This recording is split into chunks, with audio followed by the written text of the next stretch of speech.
अस्सलामुअलैकुम दोस्तों, उम्मीद है आप खैरियत से होंगे। ये तो आपने देखा या सुना होगा कि आपके हल्का अहबाब में अगर कोई शख्स बहुत रंगीन मजाज हो, दिल फेंक देने वाला हो, तो लोग उसको रंगीला कहते हैं। और रंगीला हमारे एक मशहूर जो है वो आर्टिस्ट फ़नकार भी गुज़रे हैं, बहुत अच्छे इंसान थे। लेकिन मैं उनकी बात नहीं कर रहा, और मैं उस की बात भी नहीं कर रहा जिसका नाम तारीख़ में मोहम्मद शाह रंगीला के नाम से मौजूद है। और मोहम्मद शाह रंगीला के बारे में तो आप जानते होंगे कि वो मुगलिया ख़ानदान के आखिरी जो है वो बादशाह थे, जिनकी के इक़्तिदार की उम्र सबसे कम थी और कम रही। और उसकी वजह भी उनका ऐश व अशरत था, उनकी रंगीन मिजाजी थी, और वो हर वक्त जो है वो रंगीन महफ़िलों में मौजूद रहते थे। हुकूमत के निज़ाम व नस्क से उनको कोई ज़्यादा सरोकार नहीं होता था। और फिर ये भी एक वाक़या उनसे मंसूब है कि उनके पास जो हिंदुस्तान के पास सबसे कीमती जो हीरा था कोहिनूर, तो वो उन्होंने अपनी पगड़ी में रखा, और फिर ईरान के बादशाह से उन्होंने पगड़ी का तबादला किया। तो इस तरह उन्होंने जो सबसे कीमती हीरा था हिंदुस्तान का कोहिनूर, तो वो भी ईरान पहुंचा दिया। तो इसी तरह जो बाकी जो मुल्क के वसाइल थे वो लोगों में तकसीम करना शुरू कर दिए। उन्होंने मुफ्त में हर चीज़ तकसीम करते थे। तो बिलाखिर उनकी हुकूमत जब ख़त्म होने लगी, नादिर शाह ने हमला किया। तो लोगों ने बताया कि भाई नादिर शाह ने हमला किया है, वो बहुत करीब आ गया है और आपका मुश्किल है इक़्तिदार पे रहना। तो मौसूफ जो है वो नशे की हालत में ये कहते रहे कि हनूज़ दिल्ली दूरस्त, हनूज़ दिल्ली दूरस्त, कि अभी दिल्ली बहुत दूर है। लेकिन जब वो महल में दाखिल हो गए तो फिर उनको मालूम हुआ कि अब तो दिल्ली भी फतह हो चुकी है। तो असल में ये बात करने का मकसद ये था कि हमारे पास भी इस वक्त एक मोहम्मद शाह रंगीला मौजूद हैं। और अगर उन्होंने आप उनको जानते नहीं, पहचानते नहीं, यकीनन आप सारे उनको जानते हैं और पहचानते हैं कि पाकिस्तान में इस वक्त मोहम्मद शाह रंगीला कौन है। और वो मोहतरम शहबाज शरीफ साहब हैं जो पाकिस्तान के वज़ीर आज़म हैं। और वो कैसे मैं उनको मोहम्मद शाह रंगीला से तशबीह देता हूँ या उनको पाकिस्तान का मोहम्मद शाह रंगीला समझता हूँ। अब आप देखिए कि पाकिस्तान इस वक्त किस कदर शदीद बहरानों में गिरा हुआ है। और ऐसे वक्त में जब मुल्क की इकानमी को बेहतर करना है, बजट को बैलेंस करना है, और एक्सपेंसेस को कम करना है, डेफिसिट को कम करना है, आमदन को बढ़ाना है, लेकिन ऐसे वक्त में उन्होंने जो है वो आटे की तकसीम मुफ्त कर दी, और उसके अंदर भी 20 अरब की चोरी हो गई उन्हीं के एक दोस्त के बकौल। तो चलें, आप इसको छोड़िए, लेकिन अभी जो सूरत हाल है, ताज़ा तरीन जो वाक़या हुआ है वो इंतहाई अफसोसनाक है। और मैं समझता हूँ कि ये काबिल गिरफ्त भी होना चाहिए।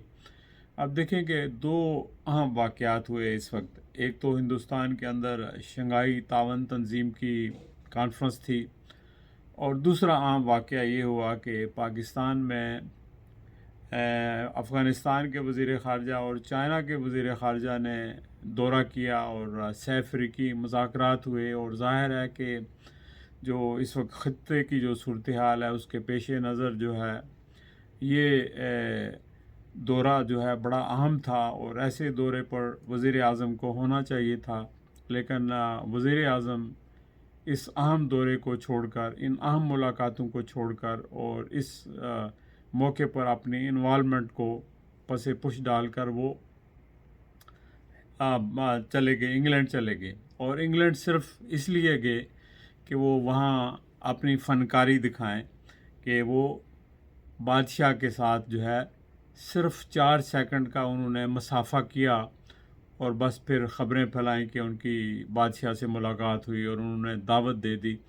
तो ज़ाहिर है 4 सेकंड में आप क्या मुलाकात कर सकते हैं, क्या दावत दे सकते हैं। और उसके लिए भी देखें कि वो किसी कमर्शियल फ़्लाइट पे नहीं गए। सुना है कि उन्होंने स्पेशल जहाज़ जो है पाकिस्तान से लिया, कतर गए और वहाँ से स्पेशल जहाज़ लेकर वो वहाँ पहुँच गए इंग्लैंड, और जहाज़ उस वक्त तक वहाँ खड़ा रहेगा एयरपोर्ट पे जब तक मौसूफ वापस नहीं आते। तो ज़ाहिर है कि उस जहाज़ के ईंधन का ख़र्चा नहीं बल्कि उसकी पार्किंग का ख़र्चा भी हुकूमत पाकिस्तान को अदा करना पड़ेगा। तो एक तरफ तो आपके मुल्क की ये हालत है कि लोगों के पास खाने को वो पैसे नहीं हैं, आटा ख़रीदने के लिए पैसे नहीं हैं, आपके पास जो है वो गैस लोगों को देने के लिए, तेल लोगों को देने के लिए वसाइल नहीं है, और दूसरी तरफ आप वसाइल को किस तरह आप ख़र्च रहे हैं। तो मौसूफ़ जो है बुनियादी तौर पर रंगीला शाह की जो खसूसियात हैं वो उनमें बदरजा उत्तम मौजूद हैं, बल्कि उनसे ज़्यादा मौजूद हैं। देखें, वो रंगीन मजाज के तो मौसूफ़ हैं ही हैं, लेकिन उसके अलावा वो फ़नकार भी हैं और गुलकार भी हैं। तो शायद ये खसूसियात रंगीला शाह में मौजूद नहीं। आप उनकी फ़नकारियाँ देखें कि जब ये हुकूमत में थे तो किस तरह ये माइक गिरा देते थे, फिर हबीब जालब के इशार पढ़ते थे, हालांकि वो सरमायादारों के ख़िलाफ़ थे और ये ख़ुद सरमायादार होकर वो इशार पढ़ते थे और माशरे में इंसाफ की बात करते थे। फिर जरदारी साहब का पेट फाड़ कर करप्शन के पैसे वापस लाना चाहते थे, और ये तो फिर लंबे बूटों में पहन कर ये जिस तरह पानियों में जाते थे, तो ये सारा दिखावा था, ऑप्टिक्स थे, ये सारी फ़नकारियाँ थीं। और इसके अलावा मौसूफ़ जो है वो गुलकार भी हैं, गुनगुनाते भी हैं, और ऐसे के दूसरे गुलकारों से माइक छीन कर ख़ुद गुनगुनाना शुरू कर देते हैं। चलें, ये तो उनकी ज़ाती खूबियाँ आप समझ लें या खसूसियात समझ लें, वो हैं, इनसे हमें कोई सरोकार नहीं। लेकिन सरोकार ये है कि इस वक्त जब पाकिस्तान के अंदर दिन रात काम करने की ज़रूरत है, पाकिस्तान के वसाइल को बेहतर करने की ज़रूरत है और अखराजात को कम करने की ज़रूरत है, ऐसे वक्त में वो दौरा करते हैं, बेजा दौरा करते हैं, जिसकी कोई ज़रूरत नहीं थी कि आप उस तकरीब में अगर जाना था तो आपके एम्बेसडर को भी भेज सकते थे, किसी और को भी भेज सकते थे। आप स्पेशल जहाज़ लेकर लंदन गए हैं और सिर्फ 4 सेकंड के लिए आपने हाथ मिलाया और उसके लिए आपने मुल्क का करोड़ों रुपए के जो है वो अखराजात किए। तो ये मुल्क के साथ ज़्यादती है, और इससे ये लगता है कि वो किस हद तक पाकिस्तान के लिए और पाकिस्तान के अवाम के लिए संजीदा हैं। तो मैं इस लिहाज से कहूँगा कि वो पाकिस्तान के जो है वो बिल्कुल मोहम्मद शाह रंगीला हैं, लेकिन अल्लाह ना करे कि वो मोहम्मद शाह रंगीला का आखिरी दौर था मुग़लों का, तो ये पाकिस्तान का मेरा ख़्याल है कि आखिरी दौर इंशाल्लाह नहीं होगा।